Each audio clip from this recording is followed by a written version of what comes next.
Alright boys, welcome back to another video. Today is tune day on the Turbo Civic, so we are going back again. I just filled up some gas, got some 94 in there. Got about a 34-minute drive still until we can get there, but hoping the car's all sorted out. I'll update you guys when I get there. I'll have probably about an hour to let the car warm up as my tune's at 12, so I'll have an hour to let the car cool down. So I'll update you guys when I get there. Hopefully we are all clear this time. Alright, we've made it. We've got Civic out here. Also got Civic Type R back there as well. That shit's super clean.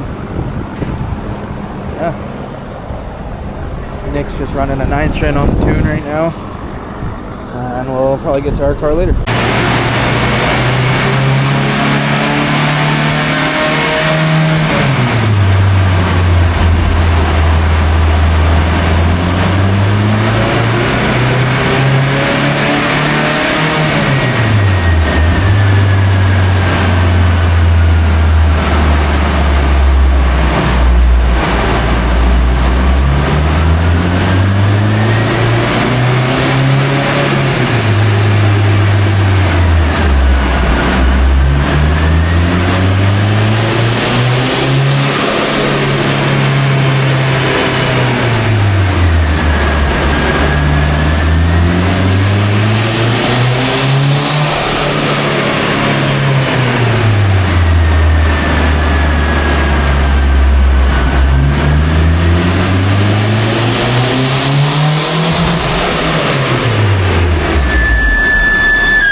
Boys, we made 392. We still have a fuel issue, but at least we got it out to 7,000 RPMs. So now we have some room to play with the car. Should be all good. I'll update you guys when we get outside. Alrighty boys, so as you saw in the last clip, the car did get tuned.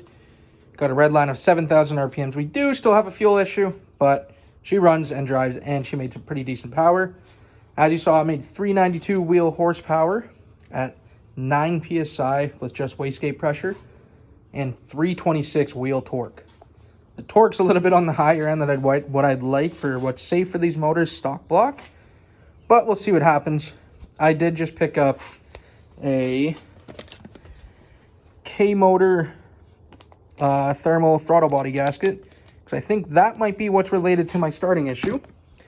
So I'm going to pull this throttle body out real quick, clean off the old gasket, put the new thermal gasket on, and then I'm also going to be cleaning out the throttle body itself, because I think that's pretty gunked up, causing that start issue.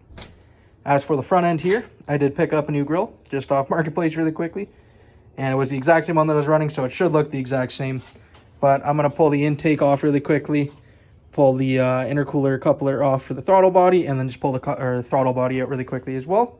I'll update you guys from there. We got the throttle body off, cleaned up the inside of the manifold really quickly. I have to clean off some of the gasket stuff that was on there. I haven't pulled this off since I bought the car, so I have no idea what's going on. Then we got the throttle body here. It is very filthy in there, so it could have possibly been sticking. I'm gonna spray some, where is it? Spray some of the throttle body cleaner on there in hopes that it makes it better. So I'll throw the throttle body cleaner on there, throw the new plenum spacer, the plenum gasket on there, and we'll update you from there. Hopefully we have a better startup. Alrighty, so we got the new spacer on, throttle body's cleaned. I'm gonna go ahead and get the grill thrown onto the car, and then we'll get it started up and see how it goes. Alrighty, so we didn't get the grill on, we're still having issues with that, but the car does start much better. She drives pretty good too. She still has the idle surge, like the idle scavenge, where it jumps up and down, but it runs good, doesn't have any issues so far. So that was it for the night. We'll see you guys next time. Peace.